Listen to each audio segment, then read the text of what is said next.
नमस्कार, समसामयिक विषयों पर आपके पसंदीदा कार्यक्रम विशेष में आपका स्वागत है। मैं हूं टीना झा। जीवन जीने के लिए सबसे अहम क्या है? हवा, जिसके बिना हम जीवन की कल्पना भी नहीं कर सकते। बच्चा जब पैदा होता है तो जीने के लिए सबसे पहली चीज जो ग्रहण करता है वो वायु है। हवा दिन रात हमारे साथ है, जिसके बिना कुछ पल रहना भी नामुमकिन हो जाता है। लेकिन अब जहरीली होती आबो हवा दम घोट रही है। वायु का बढ़ता प्रदूषण अपने चरम पर पहुंच गया है। वायु प्रदूषण हमारी सांसों में जहर घोल रहा है। स्थिति दिन ब दिन बद से बदतर होती जा रही है। इसके आंकड़े भयावह हैं और ये स्थिति तब है जब देश के कई इलाकों में प्रदूषण को मापने की कोई मशीन नहीं लगी है। Indian council of medical research के अध्ययन से खुलासा हुआ है कि देश में 2017 में हर 8 में 1 मौत वायु प्रदूषण की वजह से हुई है। वायु प्रदूषण का दुष्प्रभाव तंबाकू से भी ज्यादा खतरनाक है।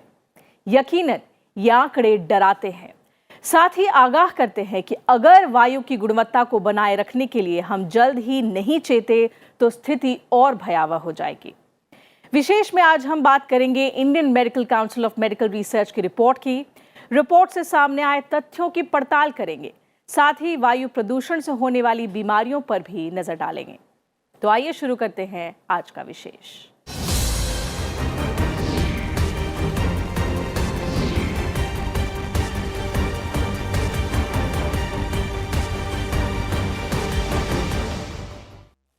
देश में 2017 में हर 8 में 1 मौत वायु प्रदूषण की वजह से हुई है। वायु प्रदूषण का दुष्प्रभाव तंबाकू से भी ज्यादा खतरनाक है। Indian council of medical research के अध्ययन से यह खुलासा हुआ है, जिसके मुताबिक वायु प्रदूषण अब एक खतरनाक स्थिति में पहुंच गया है। वायु प्रदूषण की वजह से मरने वालों में आधे ऐसे हैं जिनकी उम्र 70 साल से भी कम है। वायु प्रदूषण को देश में होने वाली मौतों के पीछे की वजहों में से सबसे बड़ी वजह बताया गया है।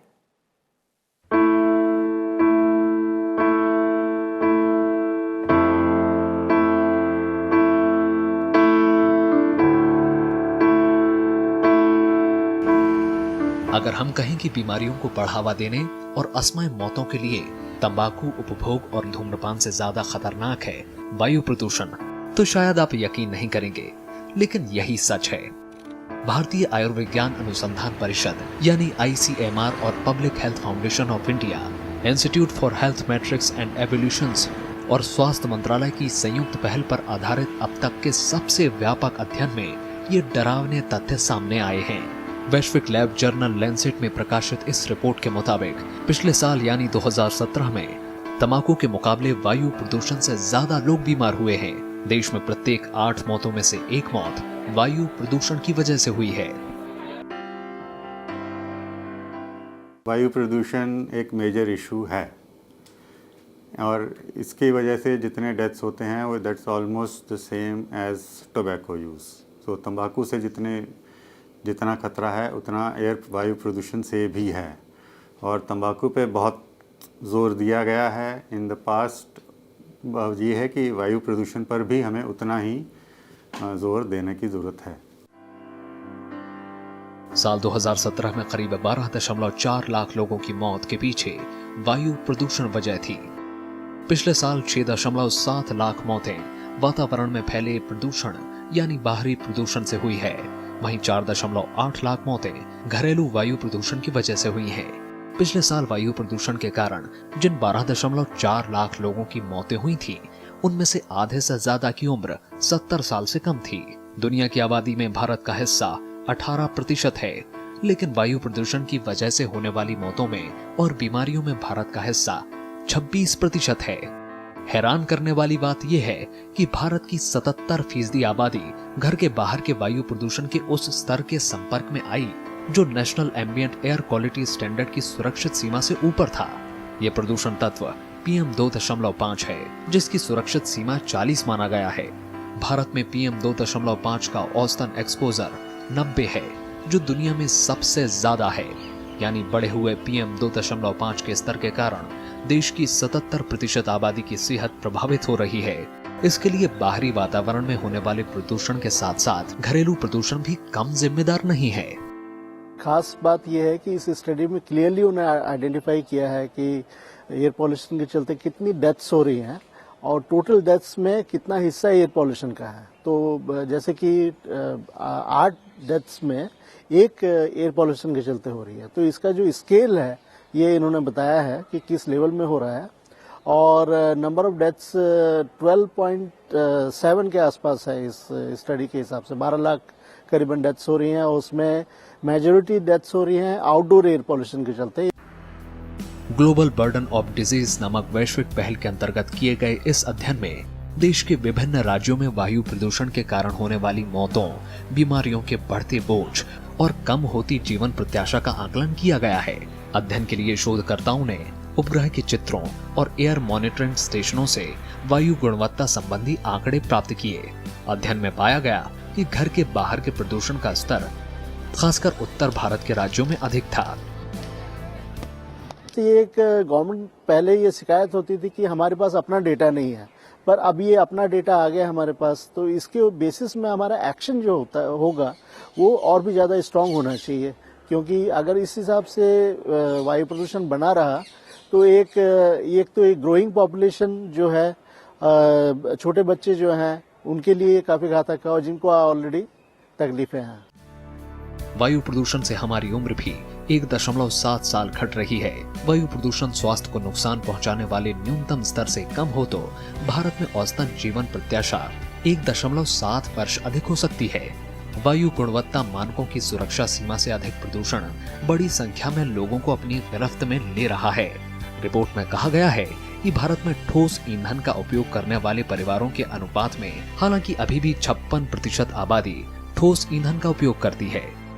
रिपोर्ट में कहा गया है कि भारत में वायु प्रदूषण पर नियंत्रण की दिशा में सार्वजनिक और नीतिगत ध्यान बढ़ा है, हालांकि इस पर और ध्यान दिए जाने की जरूरत है।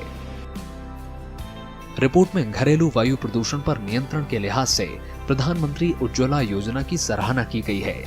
मई 2016 में शुरू की गई इस योजना के जरिए अगस्त 2018 तक 5 करोड़ घरों में एलपीजी का इस्तेमाल होने लगा। यह लक्ष्य समय से पहले पूरा कर लिया गया। पहले 5 करोड़ का लक्ष्य पाने के लिए मार्च 2019 की समय सीमा रखी गई थी। अब इस योजना के जरिए 2020 तक 8 करोड़ घरों में एलपीजी पहुंचाने का लक्ष्य निर्धारित किया गया है। पहले के जो आंकड़े हैं वो करीब 18 लाख के करीब का फिगर था पुराना वाला। जो इस वाले हैं बिकॉज जो मेथडोलॉजी है वो अभी काफ़ी बेहतर हुई है पहले से। सो जो पहले कई ऐसे होता था कि वो कई बार दो बार काउंट होते थे कि इंडोर एयर पोल्यूशन और आउटडोर एयर पोल्यूशन दोनों में काउंट हो जाते थे बिकॉज ये इंटर रिलेटेड हैं। तो इस बार ये कोशिश की गई है कि जो इंडोर एयर पोल्यूशन है या जो बायोमास कुकिंग वगैरह से एक्सपोजर से जो डेथ्स हैं वो उसमें इंक्लूड ना हों। तो इस वजह से हमारा इस बार का आंकड़ा is around 12 lakh deaths in the per year. हालात इतने बुरे हैं कि अगर वायु प्रदूषण पर लगाम लगाने के लिए तत्काल प्रभावी कदम नहीं उठाए गए तो भविष्य में स्थिति और भी भयावह हो सकती है। हालांकि रिपोर्ट में माना गया है कि प्रभावी कदम उठाने से पहले 5 साल में वायु प्रदूषण की स्थिति में सुधार आएगा। आस्था कुलश्रेष्ठ के साथ आकाश पोपली, राज्यसभा टीवी। इस रिपोर्ट में देश के विभिन्न राज्यों में वायु प्रदूषण के कारण होने वाली मौतों, बीमारियों के बढ़ते बोझ और कम होती जीवन प्रत्याशा का आकलन किया गया है। इसके साथ ही ये भी बताया गया है कि कैसे जहरीली हवा की वजह से देश में लोगों की उम्र घट रही है। इसमें कहा गया है कि अगर हम वायु प्रदूषण का स्तर निर्धारित मानकों से कम रखने में कामयाब हुए तो देश भर में लोगों की जीवन प्रत्याशा को 1.5 साल से ज्यादा तक बढ़ा सकते हैं।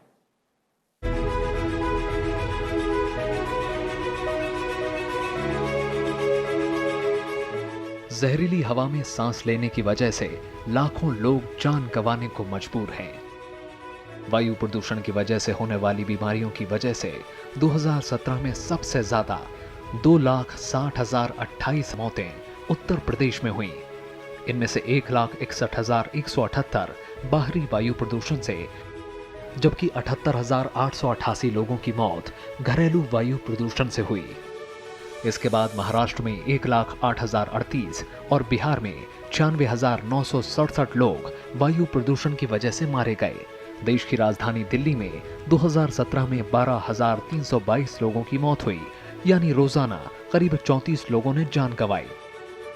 मध्य प्रदेश, झारखंड, छत्तीसगढ़, केरल, कर्नाटक, असम और उड़ीसा उन बड़े राज्यों में शामिल हैं जहां घरेलू प्रदूषण से होने वाली मौतों की संख्या बाहरी वायु प्रदूषण की तुलना में अधिक है। यानी इन राज्यों में खाना पकाने के लिए ठोस ईंधनों का इस्तेमाल अभी भी बड़े पैमाने पर किया जा रहा है। देश भर में अभी भी करीब 56% आबादी ठोस ईंधन का इस्तेमाल करती है। बिहार, झारखंड और उड़ीसा में तो 75% से ज्यादा आबादी ठोस ईंधन का इस्तेमाल कर रही है। खास करके जो चूल्हे जलाए जाते हैं गांव में या घरों में, इवन शहरी इलाकों में कई जगह, तो उसमें सॉलिड फ्यूल्स का इस्तेमाल होता है, जैसे कोयला हो गया या फिर कैरोसिन का भी इस्तेमाल होता है, वुड हो गया, फिर आपके काउडंग केक जो होते हैं। तो इन सारी चीजों के चलते जो प्रदूषण होता है, इसका इन्होंने एस्टिमेशन किया है कि क्या इम्पैक्ट होता है। Indian council of medical research के अध्ययन से पता चला है कि हवा के अत्यंत सूक्ष्म कणों PM 2.5 से सबसे ज्यादा संपर्क में दिल्ली वासी आते हैं।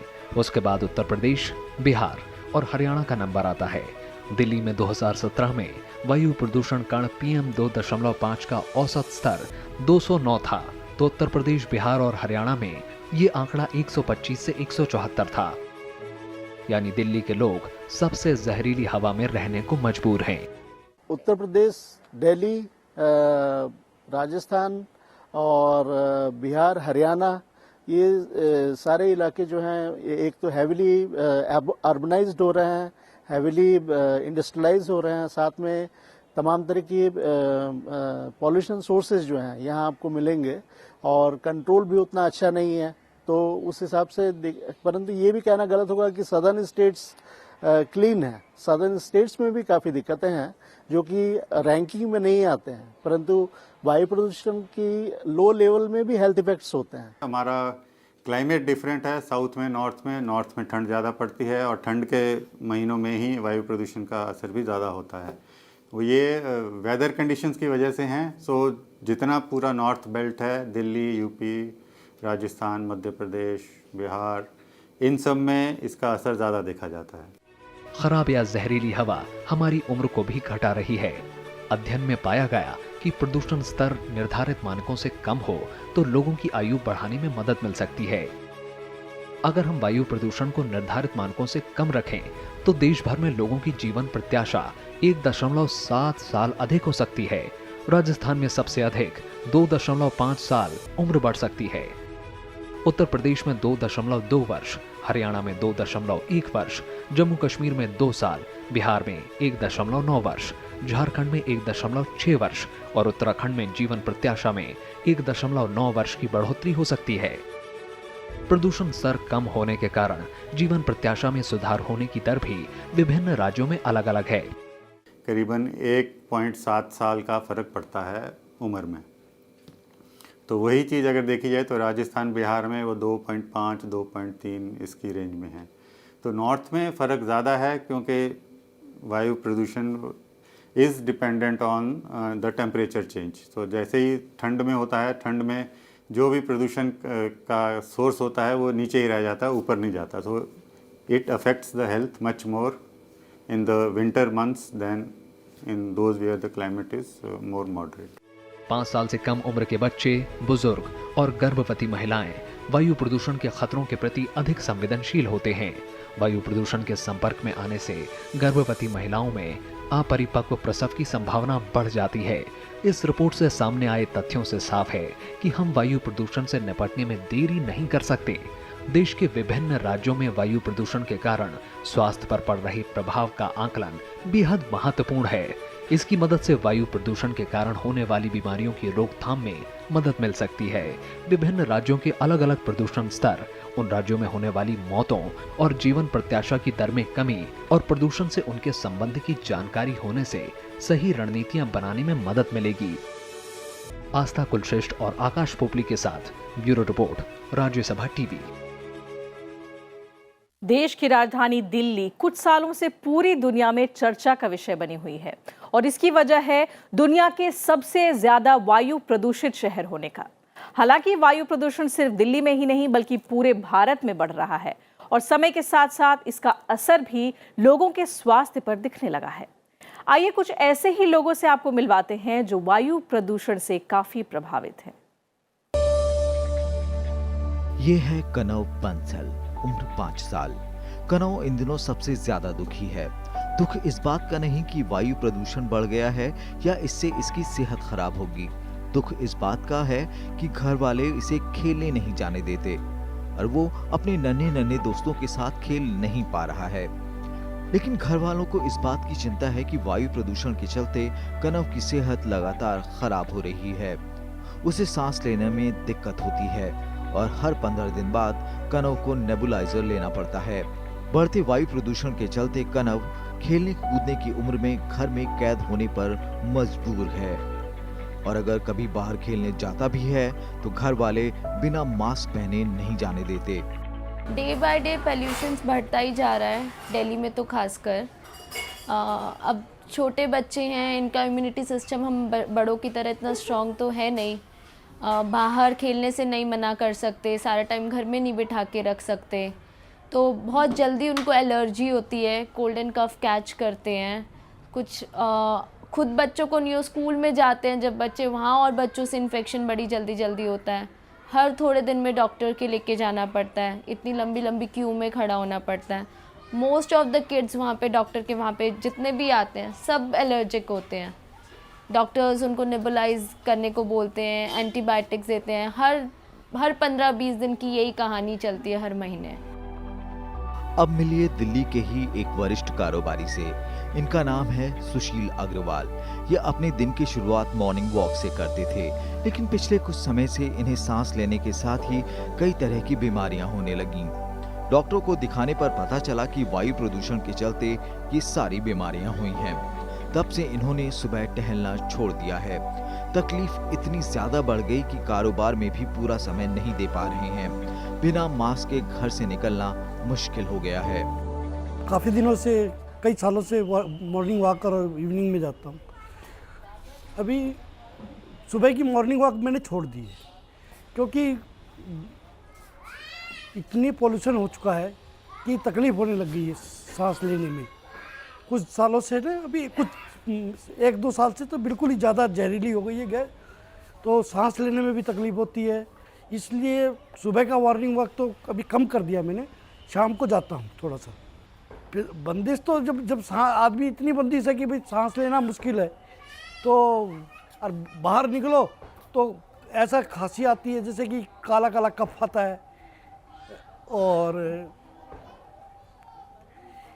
ऐसा बहुत ही ऐसा महसूस होता है अपने आप में कि यार कहाँ हम जी रहे हैं। सरकारी पहल तो ministry of environment is taking a lot of actions. एक तो वो ग्रीन गुड डीड्स उन्होंने शुरू करी हैं, जो आई थिंक हर्षवर्धन जी के ने जो शुरू किया है। So that is a major initiative to involve the community in trying to reduce the air pollution. दूसरा है, उन्होंने नेशनल क्लीन एयर प्रोग्राम शुरू किया है, जिसमें again there are graded steps के अगर वायु प्रदूषण का एयर क्वालिटी लेवल इतना हो गया तो ये एक्शंस लेने हैं, अगर इतना हो गया तो ये एक्शंस लेने हैं, और ये सब इम्प्लीमेंट हो रहा है। बट वही है कि ऐसी इतने बड़े स्केल पे जब करना होता है तो उसका असर धीरे धीरे आता है। तो अगले 2-3 साल में ऐसा उम्मीद किया जाता है कि वायु प्रदूषण में हमें सुधार देखने को मिलेगा। ये समस्या सिर्फ कनव या सुशील की नहीं है, बल्कि ज्यादातर लोग वायु प्रदूषण से पीड़ित हैं। बढ़ते वायु प्रदूषण ने लोगों का जीना मुहाल कर दिया है। हालांकि भारत सरकार ने प्रदूषण नियंत्रण के लिए पिछले कई वर्षों से अनेक प्रयास किए हैं। इसके लिए स्पष्ट नीतियां भी तैयार की गई हैं। इसी साल जुलाई में नीति आयोग ने दिल्ली, कानपुर और वाराणसी समेत देश के सर्वाधिक 10 प्रदूषित शहरों में वायु प्रदूषण से निपटने को लेकर 15 सूत्रीय कार्य योजना का प्रस्ताव पेश किया है। विपुल अग्रवाल, राज्यसभा टीवी। वैसे तो आज पूरी दुनिया वायु प्रदूषण का शिकार है, लेकिन भारत के लिए ये समस्या कुछ ज्यादा ही घातक होती जा रही है। मौजूदा दौर में वायु प्रदूषण स्वास्थ्य के लिए बेहद गंभीर समस्या बन गया है। बड़े शहरों के अलावा छोटे छोटे शहरों और कमोबेश पूरे देश में अधिकांश लोग वायु प्रदूषण के शिकार हैं। सांसों के जरिए लंबे समय तक शरीर के अंदर जाने वाली इस प्रदूषित वायु के चलते बच्चे और बुजुर्गों के स्वास्थ्य पर बेहद खतरनाक प्रभाव पड़ रहा है। आपको छोड़े जाते हैं इस रिपोर्ट के साथ, जिसमें आपको बताएंगे वो कौन कौन से मुख्य वजह हैं जिनके चलते वायु इतनी प्रदूषित हो रही है। नमस्कार।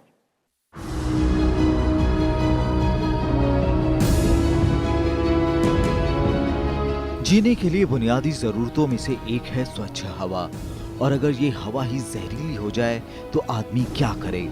दरअसल पर्यावरण और मानव जीवन का काफी गहरा संबंध रहा है, लेकिन जनसंख्या का बढ़ता दबाव, बढ़ता औद्योगिकरण और इसके चलते वनस्पतियों और जीव जंतुओं की संख्या और प्रजातियों में दिन प्रतिदिन होने वाली कमी ने पारिस्थितिकीय तंत्र के संतुलन को बिगाड़ दिया है।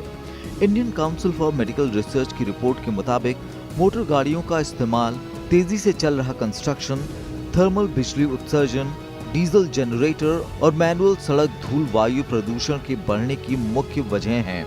इनके अलावा हमारे वायुमंडल में कई गैसें ऐसी होती हैं जो निश्चित अनुपात में होती हैं, और अगर इनकी मात्रा में जरा भी परिवर्तन हो जाए तो वायुमंडल प्रदूषित हो जाता है। इनमें carbon dioxide, carbon monoxide, nitrogen oxide, hydrocarbon वायुमंडल को प्रदूषित करने में सबसे ज्यादा जिम्मेदार हैं। आज मानवीय गतिविधियों के चलते इन गैसों की मात्रा लगातार बढ़ती ही जा रही है। One of the major is thermal power generation, जो जैसा कि अभी जब बंद कर दिया गया था पीछे, ये वायु प्रदूषण बहुत ज़्यादा हो गया था, तो thermal power plants were close down, so that does help. दूसरा है कि जो हमारी कंस्ट्रक्शन एक्टिविटीज़ जो चल रही हैं उससे जो धूल मिट्टी उठती है, that is another major source. तीसरा है कि जैसे यहाँ पे गार्बेज डंप्स वगैरह में आग लगी रहती है, वो भी एक मेजर सोर्स है जहाँ से धुआं उठता रहता है और वो वायु में आता है। कुछ समय पहले ही आई विश्व स्वास्थ्य संगठन की रिपोर्ट के मुताबिक दुनिया के 15 सबसे ज्यादा वायु प्रदूषित शहरों में 14 शहर अकेले भारत में थे। इसमें दिल्ली, ग्वालियर, रायपुर, पटना और लखनऊ शामिल हैं। WHO के मुताबिक देश की राजधानी दिल्ली वायु प्रदूषण में चीन के शहर बीजिंग को भी पीछे छोड़ चुकी है। WHO की रिपोर्ट में कहा गया था कि वायु प्रदूषण से निपटने के लिए बीजिंग और मेक्सिको में अपनाए गए उपाय कारगर हो सकते हैं। अगर आप किसी चीज़ को खुले में चला रहे हैं तो ना चलाएं। आप कोई भी ऐसा जहाँ तक हमारे जो व्हीकल्स हैं उसका कम से कम प्रयोग करें, या जो पब्लिक ट्रांसपोर्ट है उसमें ज़्यादा जाएं ताकि कम से कम एमिशंस हों। जो क्लीन फ्यूल हैं उसको इस्तेमाल करें ताकि प्रदूषण कम से कम फैले। उसके अलावा जो society as a large and government है, इनका सबसे बड़ा योगदान है। एक तो हमें कुछ ऐसे कानून बने भी हैं और भी सख्त कानून लाने की ज़रूरत है कि कोई भी आदमी या कोई भी इंडस्ट्री पॉल्यूशन को पैदा नहीं कर पाए, और जहाँ पे भी ऐसी चीज़ें हो रही हैं तो उसको नियंत्रित करने के लिए जो भी मशीनरी है उसको इंस्टॉल करें। वायु प्रदूषण के चलते गंभीर बीमारियों की समस्या लगातार बढ़ती जा रही है। अब केवल सांस संबंधी बीमारियों के लिए ही वायु प्रदूषण जिम्मेदार नहीं है, बल्कि फेफड़ों की बीमारियों, फेफड़ों का कैंसर, निमोनिया, सांस लेने में तकलीफ, हृदय संबंधी बीमारी, ब्रेन स्ट्रोक, दिल का रोग, दमा और मधुमेह जैसी बीमारियों के लिए भी प्रदूषण कारण बन चुका है। रिपोर्ट के मुताबिक लोअर रेस्पिरेटरी इन्फेक्शन तंबाकू से ज्यादा वायु प्रदूषण से हो रहा है। प्रति 1 लाख लोगों में 49 लोगों को फेफड़ों के कैंसर की वजह वायु प्रदूषण है, तो 62 लोगों में इसकी वजह तंबाकू है। विशेषज्ञों के मुताबिक वायु प्रदूषण के कारण सबसे अधिक मौतें फेफड़ों से संबंधित बीमारियों से होती हैं। इनमें कैंसर से 14 और फेफड़ों से संबंधित दूसरी बीमारियों से 29% मौतें होती हैं। इसके अलावा ब्रेन स्ट्रोक से 24 और हृदय संबंधी बीमारियों के चलते 25% मौतें होती हैं। वायु प्रदूषण के चलते इन बीमारियों की चपेट में आने का खतरा बच्चे और बुजुर्गों में काफी अधिक होता है। मेन असर तो रेस्पिरेटरी सिस्टम पर ही होता है, क्योंकि वो हवा हमारे लंग्स में ही जाती है, तो वहीं पर सबसे ज़्यादा असर देखा जाता है। बट ये PM 2.5 इतना छोटा होता है कि वो लंग्स में बहुत देर तक रहता है, और इस वजह से वो कई बार सर्कुलेशन में भी चला जाता है। तो उसकी वजह से थोड़ा सा रिस्क हार्ट अटैक या स्ट्रोक का भी होता है, because it increases the fragility of the plaque. बच्चे और बूढ़े दोनों में प्रॉब्लम, बच्चों में ये है कि बच्चों का सांस लेने का रेट बड़ों से बहुत ज़्यादा होता है, इसलिए वो अपने शरीर के वज़न के हिसाब से ज़्यादा हवा अंदर लेते हैं, तो जो भी हवा में है वो उनके शरीर में ज़्यादा जाएगा। अगर प्रदूषण ज़्यादा है तो वो भी सारा कुछ ज़्यादा आ जाएगा, तो इसलिए उनमें थोड़ा सा ज़्यादा असर होता है। दूसरा ये है कि उनके अभी फेफड़े बन रहे होते हैं और अभी डेवलप पूरे नहीं हुए होते हैं, तो इसलिए जो भी परमानेंट असर पड़ता है वो लॉन्ग टर्म के लिए उनको बाद में भी दिक्कत देता रहता है। वायु प्रदूषण के दुष्प्रभाव से बचने के लिए प्राकृतिक संसाधनों को बचाने के साथ ही लोगों को जागरूक बनाने की सख्त जरूरत है। Indian council of medical research की रिपोर्ट से मिली जानकारी से संबंधित राज्यों को आउटडोर और इंडोर प्रदूषण की वजहों पर ध्यान देने और नीतियां बनाने में मदद मिलेगी, जिसे तुरंत लागू करने की जरूरत है, क्योंकि वायु के बिना जीवन असंभव है। Bureau report, Rajya Sabha TV.